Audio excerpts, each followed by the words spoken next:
Oh, you wear flip-floppers. Flip-floppers? Slippers? Slippers. Flip-flops? No? Flip-flops are the They ones... call them thongs. in Australia. TikTok brats being idiots on what the hell did I just say? Hello and welcome back to the Cyber News Weekly podcast. This week we're winding down for the festive season, so sit back and relax whilst we yap about the Celebrite leak, brats on TikTok asking for Christmas presents, and the 7 biggest tech flops of 2024. Joined with me this week are my colleagues Ernestus Snapris. Hi. And Marcus Walsh. Hello. Hello, guys. So we begin with the Celebrite leak that happened earlier this year, right?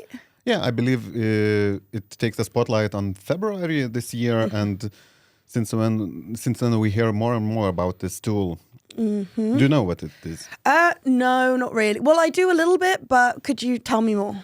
Well, would you care if someone took your smartphone and stole everything from it? Yeah, I think I would. Why? Because, well, it depends. Would I still have access to that information? Well, yeah, you can still access everything. So they just basically duplicate my phone? Yeah, there's still the information, maybe access your social network. Yeah, I'd care.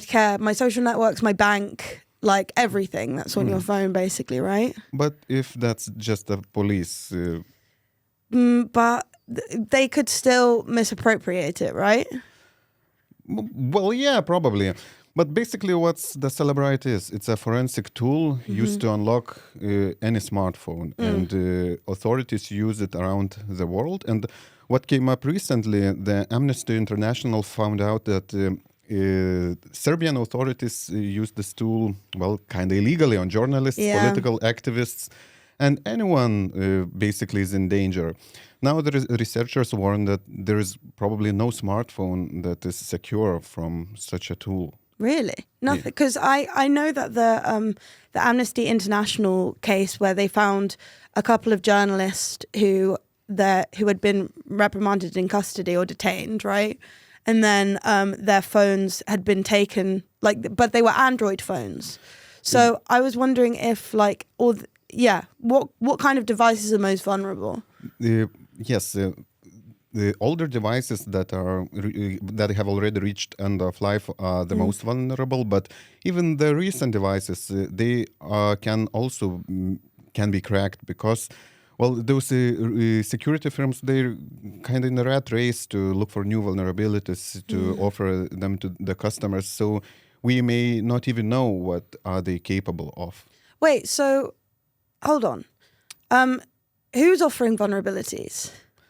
Well, those tools usually exploit some vulnerabilities in the devices. So the most vulnerable those devices are once they are unlocked for the first time. If you enter your password after the phone boots up, then it's in this vulnerable state when authorities can use USB devices to access the data.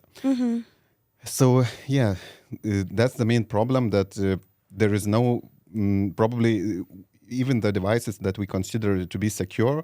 Apple, right? Like iPhone, latest iPhone, We are not completely sure that those security firms can't crack it. Okay. So Celebrite or whatever, they are looking for vulnerabilities to give to clients, or am I wrong about that? They offer the tool, the complete suite. So it's like a simple solution. Just you plug in the phone, press probably some buttons. I never saw the software in action, but you don't sell the vulnerabilities themselves. You just exploit them.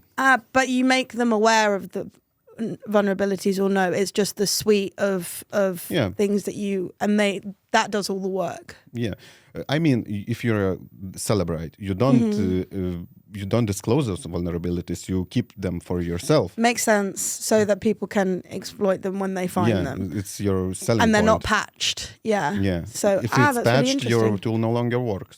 Okay, that's really interesting. Yeah, because when I came across that story of the because Celebrite was being used to hack into journalists and activists' phones, but then to install a form of spyware. So that's very interesting to me. And the problem is that Celebrite is not alone. There are many other tools that also offer similar capabilities, and some are even offered on the dark web for criminals. So if your phone gets stolen, or you lose it somehow, someone can just jailbreak it. And also this is the kind of software that we we hear that like none of your data is safe from like the FBI or whatever. Like they can come and like harvest all of your information. Is this the kind of software we're talking about?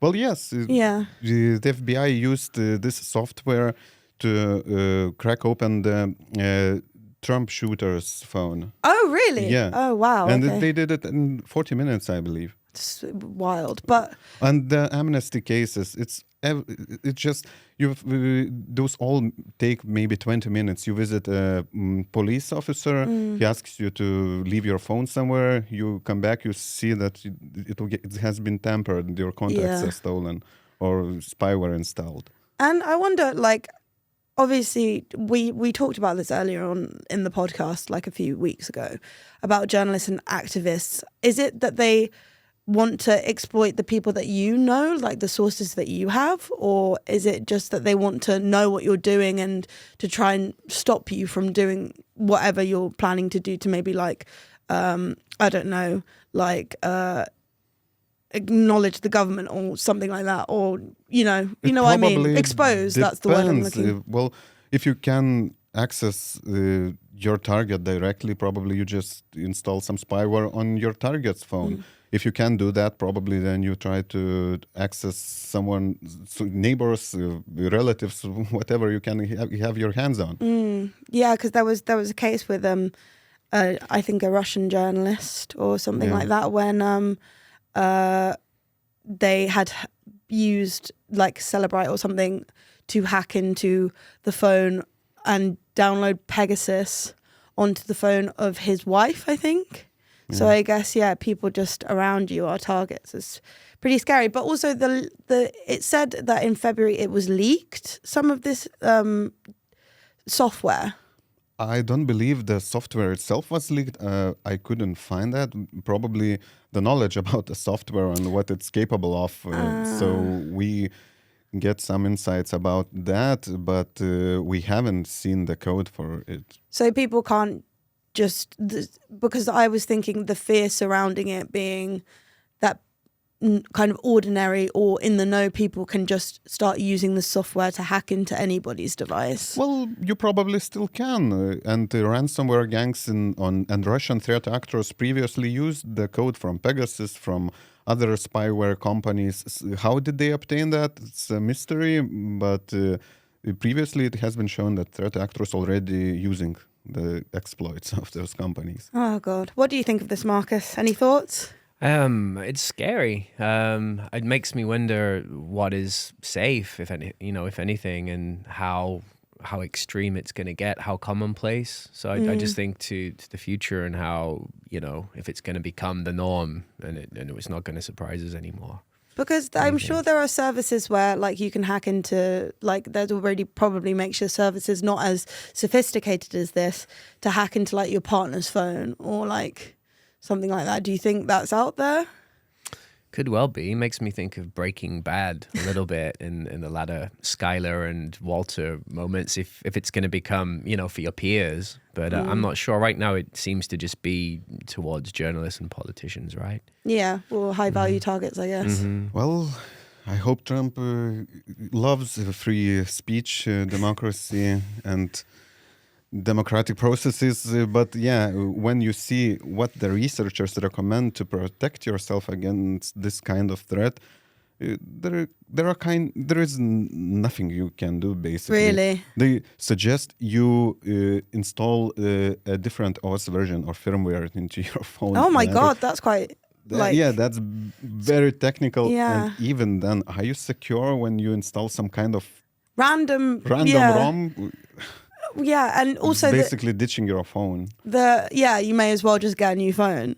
Also, the average person, if this does become commonplace, isn't going to know how to do that. And honestly, they're not going to be able to see the sign. Also, that's what I was thinking.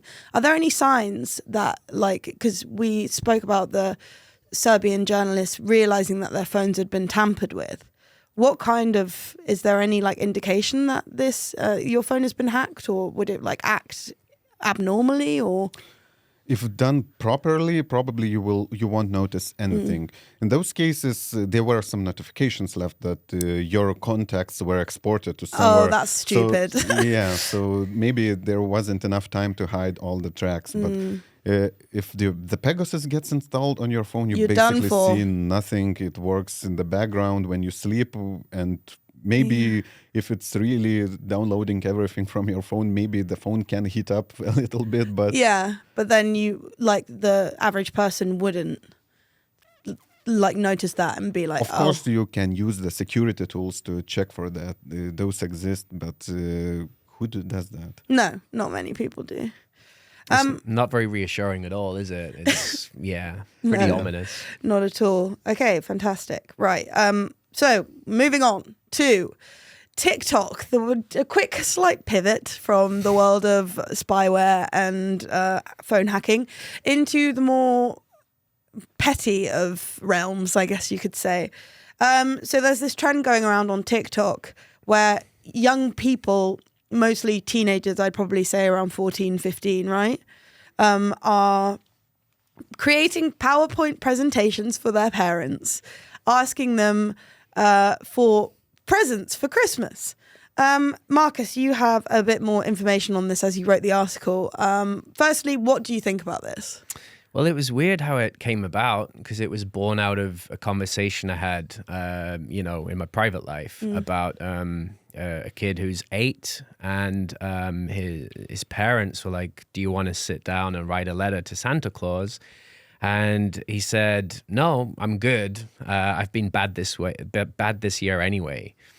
So I was wondering, why? Yeah, it takes the magic out of it. It's like, no, I'm okay, all nonchalant. So a couple of days later at work, the news came up, some lead of this idea of, making a list and presenting it to your parents about what you want on TikTok. And my first reaction was, that's kind of cool, maybe because it's a transparent, list, and it saves the time of pen on paper. But when you go on TikTok and watch some of these videos, it's adults doing it too. I didn't know that. Yeah, there's one in particular with a 30-something who said, unrealistic gift ideas, and she's like saying, "I'll barf if I get the wrong gift." So it's just really entitled, in my opinion. But, I don't know if it's killing the magic of surprise, for example, in Christmas. What do you think? Well, if you're an adult, who's bringing those presents to you? Yeah, that's number one. Like, unless you're presenting them to your partner, which is equally as weird, if not weirder. Like, I get it with young kids, like teenagers, who they really want something, and it's quite obvious that they're doing this trend to fit in, and they want the material goods to fit in as well. So it's all about following the trends and following the what's popular and what's new. But I think, like, kids are using TikTok really young, right? And I don't know, maybe like there are 6 and 7-year-olds who still believe in Santa, and they'll go onto TikTok and be like, "Oh, what do you mean you're delivering this information to your parents? What about Santa?" So yeah, in that regard, I guess it is killing the magic of Christmas a bit. It's hard to look at it objectively, really, because everyone's very different, and it depends on the list and the intention behind it. But if it's a teen, for example, kind of like dictating what, they want to be bought for Christmas to the parents, it just seems like a reversal of the traditional role that you'd have by writing a letter. But on the other hand, I guess, it is taking the initiative in a way. So I think if I were in their shoes, I would probably make the list too. So it's kind of not one to criticize too much, just trying to understand this phenomenon. And it's a brand new thing that I'm what seeing. it reminds me? What's that? Ransomware. Yeah. Well, basically, the ransomware gangs put their victims in the public on their victim sites. So how different is that? You use publicity to demand some presents from your That's so true. You're like, okay, this is what's happened. You've been manipulated. I'm going to put something up out in the public. You need to do it, otherwise you'll be humiliated. And I will leak your data also. your parents, I'm going to leak your financial information.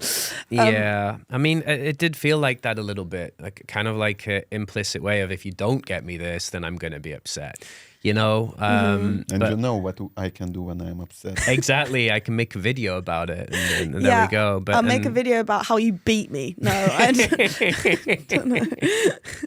So I don't know. I think that it's thriving on the FOMO, the fear of missing out, you know, and maybe amplifying consumerism. And of course, TikTok are all over this. There's integrated, you know, maybe Uggs or something like that, which we covered as well. How rare items, you know, might be able to be more commodified even in these kind of like videos. So I think that there's a cross between irony here, you know, of really expecting to get all these gifts or not, and actually whether or not there's any you know, realistic expectations. So it's a tricky one to place moral compass on, I think. And what I was thinking is, like, you mentioned irony, or like kind of this is not to be taken so seriously, right? But I was wondering if it's a form of like rage baiting, where people, you know, put something online that they know is going to get negative attention.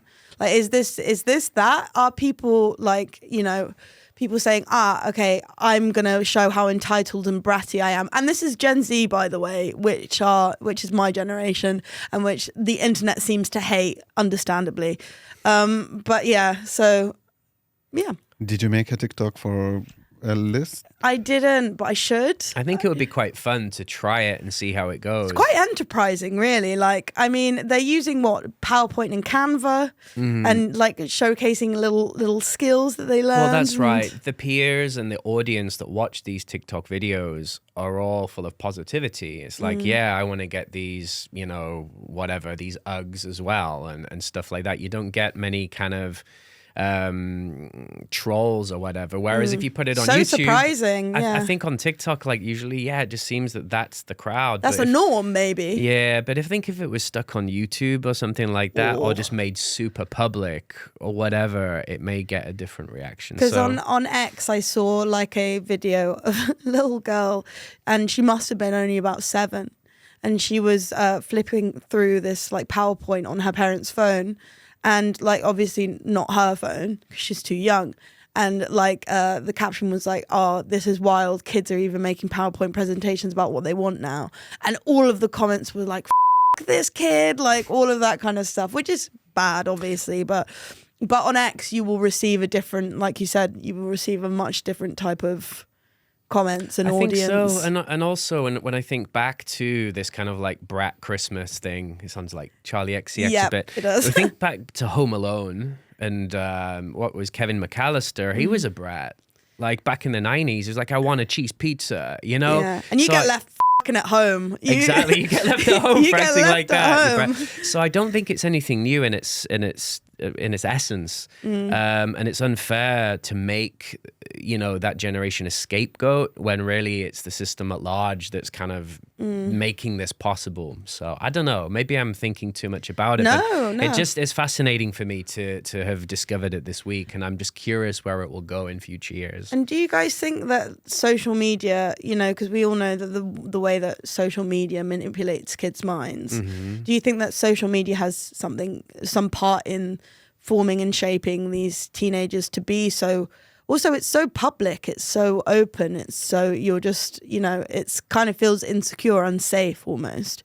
Do you think that social... I think it creates the peer pressure, and you often copy what you see on social media. And when you think about the unfortunate people there that can't expect Gucci bags or iPads for Christmas, and kind of so sad. Unfortunate. Yeah, all that you're gonna get is candy. Oh, all you're gonna get is coal because you were a bad boy. Orange. Yes, you're gonna get a small orange. No, nice. Okay, cool. So, gadgets and flops. Oh, now we're talking about the presents. Now we're talking, yes, moving on. That was a nice link. Nice segue. Moving on to the presents. There's some presents I wouldn't want to get this year. Some of the 7 biggest tech flops of 2024. Spoiler alert, anything AI enabled. seems to be a flop this year. Yeah, so anything AI enabled, we're talking like the Rabbit R1, the Humane Pin. What were your guys' biggest tech flops? Did you have any? Did you buy anything that was... I know you did. You bought lots of random stuff this year that you didn't use. I think for me, the largest discrepancy between the expectations and the reality I got was Dolby Atmos surround system. Oh. So yeah, I basically screwed a lot of speakers in my ceiling, and it was like, yeah, maybe it's better, but it costs like a lot. Yeah, and now you've drilled something into your literal walls, so... Yeah, but those speakers are still there, so nothing wrong with that. But What about the RAM that you bought that you didn't use? RAM is always a good buy. Is it? Even though you don't use it? Well, I mean, I didn't use that RAM because it wasn't compatible with my so it system. was your fault. Yeah, it was my fault to okay. put 4 sticks of RAM in one system. I needed to stick. But you're not the flop. Yeah, you're not the flop. you definitely didn't flop this I year. also bought, well, the trend this year is to buy OLED monitors. Yeah. I have one, and I'm not completely happy about that too. How come? Well, the visual quality is great, but the user interface is kind of weird. It's like asking me every 4 hours to run this pixel refreshers or whatnot, and it always the pop-ups always. I'm not sure. I have You bought OLED, a buggy. Is it bug? I'm not sure, but weird because I have an buggy monitor. OLED TV also, and then it never does that. Maybe you bought a defective product because that kind of sounds like someone's trying to get at you. No, I think it's trying a to get me to feature. install this like weird shit every 5 minutes, and it's trying to get me to click a link. What the hell? But usually I'm happy about my tech. Yeah. So I bought the iPhone 16 this year. Yes. Woo. It really underwhelming, I must say. It's just a phone. It doesn't have Apple Intelligence, which is the reason why I bought the phone. Once again, my fault, because I should have done my little research. I also bought a Garmin, my best purchase of 2024 so far, apart from it comes without a load of features, which sucks a bit. But that's kind of my fault. But What about you, yeah, Marcus? Marcus. Well, I haven't had a flop personally, but I was looking into these AI devices like, the Rabbit R1. And there's someone who's trying to reduce my screen time generally. In the future, maybe obviously not this year, and there's not a lot of it left. I would be interested maybe in purchasing something when it's more evolved, because I think it would be nice to have some voice activated things going on. But from what I've been researching, it just sounds like it's been really disappointing. Just, bad bugs and stuff like that. And, basically it's like an extension of an Android app. Yeah, was there anything in particular that you looked at?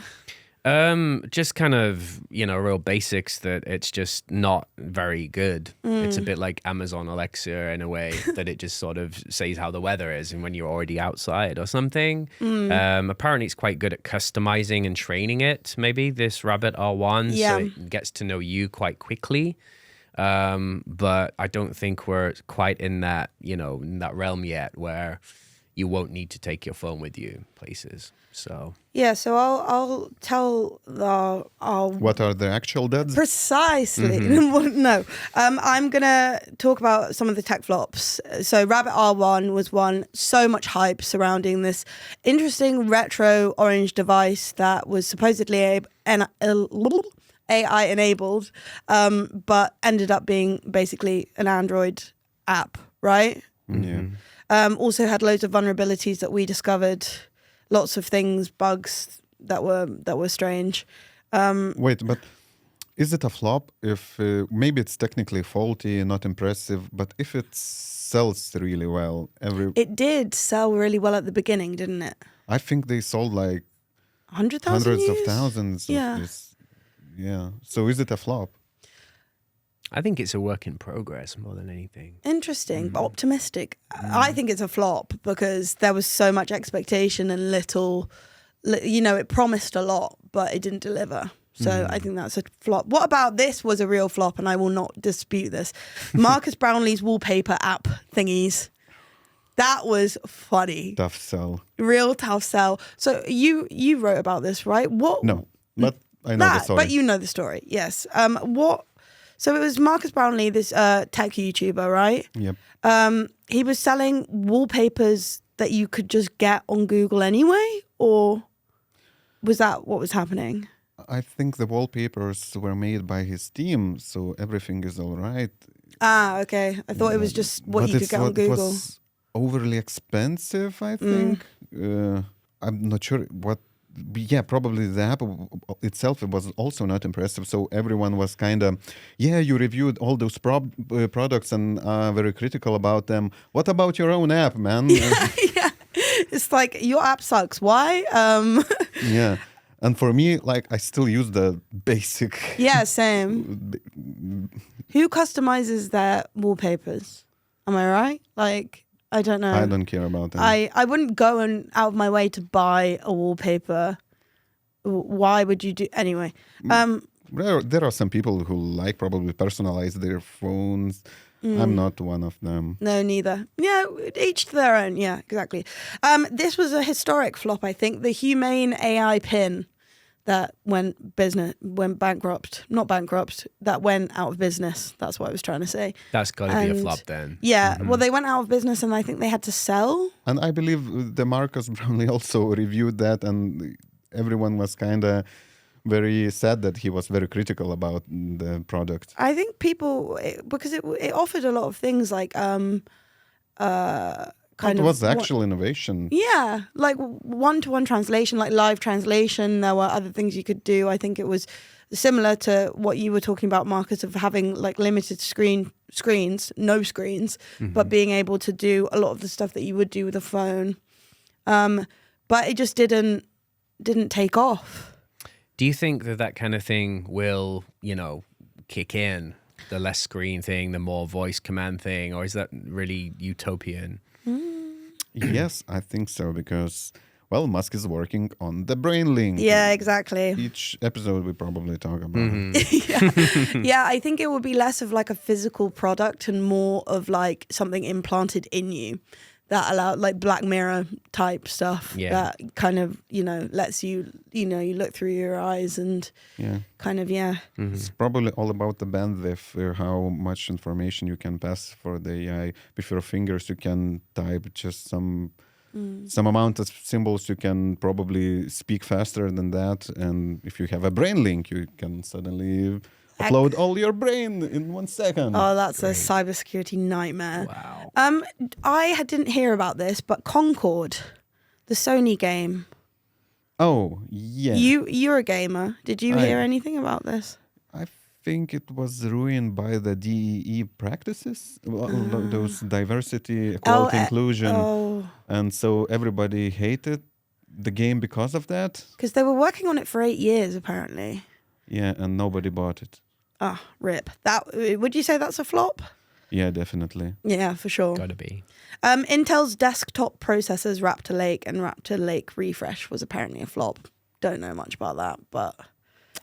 Well, Intel overall has some tough time. All its latest chips are underperforming and they are energy inefficient. Yeah, they are kind of behind the competition right now. Microsoft's Copilot. What's that? You come on. That was, I don't know if that was a flop, but more of a, like I said earlier, cybersecurity nightmare. That was a bit of a... The recall function. Yeah. But the Copilot also doesn't work very well. Yeah, I didn't even use it. Honestly. Okay. Yeah, no. I know what it's supposed to do. Well, I have installed actually the Copilot app on my MacBook and tried it works like a chatbot. There is some use of that, but there are so many chatbots on the cloud. So why even bother?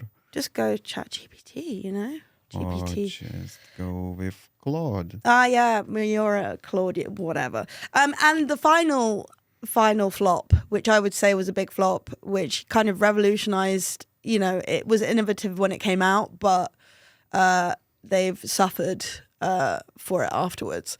The Apple Vision Pro. You remember when those came out and it was dystopian? Like everybody was wearing these, people were like driving Cybertrucks and wearing these Apple Vision Pro headsets. And it felt really dystopian. It's like, okay, this is the next step. This is evolution. Back to the Future 2 is here, finally. We've evolved to this point where we will just, exist within virtual reality or whatever it is. But they haven't done very well other than the initial hype, right? It's quite the opposite of the Rabbit device, because what Apple Vision Pro is, it's a technological marvel, but it's very expensive. Nobody can afford it. Only the tech The bros. Rabbit is trash and it's very cheap. Yeah. And it sells well. What was it? It's like $100 or something, $200. 200 something. Yeah, and then the Apple Vision Pro is like usual Apple prices, like thousands of I think it's 3,000. 3,000. Oh yeah. I just remember forgot. it being a source of ridicule immediately, though. People just watching viral videos of truckers, with wearing it. So I'll just remember it as a sort of meme. ridiculous, a meme, like a ridiculous trend that But where it goes from here, But I'm not sure. I still would like to try it on. Oh, I'd like to try it without paying for it. That'd be good. Yeah. Yeah, well, that's what they should do, because I think they're looking at like either winding down or stopping the production of Apple Vision Pro. I think they are working on a cheaper alternative. Well, they should do, because you've got like MetaQuest and stuff like that. Yeah, that Ray-Ban offer. and glasses also. Yeah. Is it a flop this year or not? I personally think it's a flop because of the amount of influencers who have marketed the what do you call it, Meta Ray-Ban, and the camera sucks, or it looks like it sucks, and who's going to be using that apart from influencers who make YouTube videos? Yeah, when I think about those glasses, I would rather try Apple Vision Pro anytime. Yeah, same. Compared to that, I don't care about those Ray-Ban glasses at all. No, neither. Are there any other tech flops that you can think of before we end the episode? I think the list is not complete. Yeah, I think it's incomplete as well, but I can't currently think of any other tech I flops. can. What? Pagers. Ah, yes. They blow. Well, we'll remember that from 2024. Right, nice. And thank you everybody for listening along. If you enjoyed this episode, make sure you like and subscribe to the Cyber News Weekly podcast. Thanks for joining us, and we'll see you next time for a very, very special Christmas episode. Thank you. See ya.